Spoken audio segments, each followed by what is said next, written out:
Le serviteur de Dieu garde des prérogatives royales, en parfaite continuité avec le Messie, roi du salut.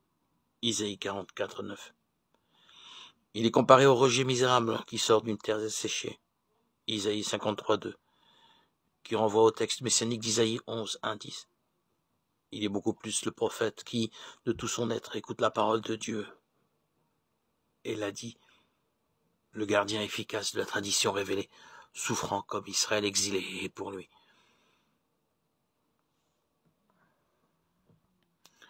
Il n'est que de penser à Jérémie et à travers lui aux prophètes traditionnellement persécutés depuis le temps d'Élie, pour voir se profiler sous nos yeux les traits majeurs de la destinée du serviteur souffrant. Il est devenu un objet de raillerie aux yeux des hommes. Jérémie 20, 7, 8. Jérémie 6, 10. Meurtri par les meurtrissures de la fille de son peuple. Jérémie 11, 19. Marc 15, 13, 14. Tel une brebis, il est conduit à l'abattoir, voué à la mort pour ses ennemis qui veulent le retrancher de la terre des vivants. Jérémie 11, 19. À comparer à Isaïe chapitre 53, verset 8.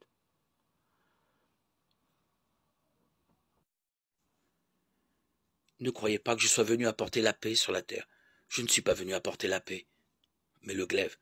Oui, je suis venu séparer l'homme de son père, la fille de sa mère, la belle-fille de sa belle-mère. On aura pour ennemis les gens de sa propre maison. Celui qui aime son père ou sa mère plus que moi n'est pas digne de moi. Celui qui aime son fils ou sa fille plus que moi n'est pas digne de moi. Celui qui ne prend pas sa croix et ne me suit pas n'est pas digne de moi. Qui veut garder sa vie pour soi la perdra. Qui perdra sa vie à cause de moi la gardera. Qui vous accueille m'accueille, et qui m'accueille accueille celui qui m'a envoyé.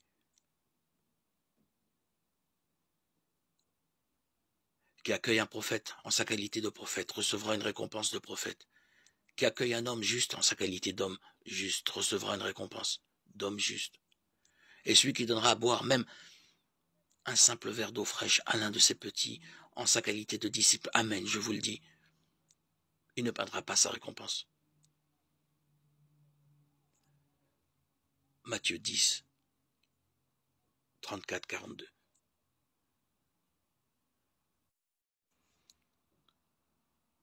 Vous avez appris qu'il a été dit, tu ne commettras pas d'adultère.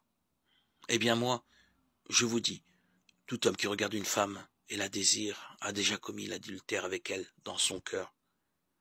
Si ton œil droit entraîne ta chute, arrache-le et jette-le loin de toi. Car c'est ton intérêt de perdre un de tes membres, et que ton corps tout entier ne soit pas jeté dans la géhenne. Et si ta main droite entraîne ta chute, coupe-la et jette-la loin de toi.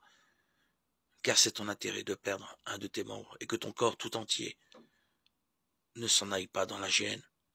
Il a été dit encore, si quelqu'un renvoie sa femme, qui lui donne un acte de répudiation. Eh bien moi, je vous dis, tout homme qui renvoie sa femme, sauf en cas d'union illégitime, la pousse à l'adultère. Et si quelqu'un épouse une femme renvoyée, il est adultère. Matthieu 5, 27, 32.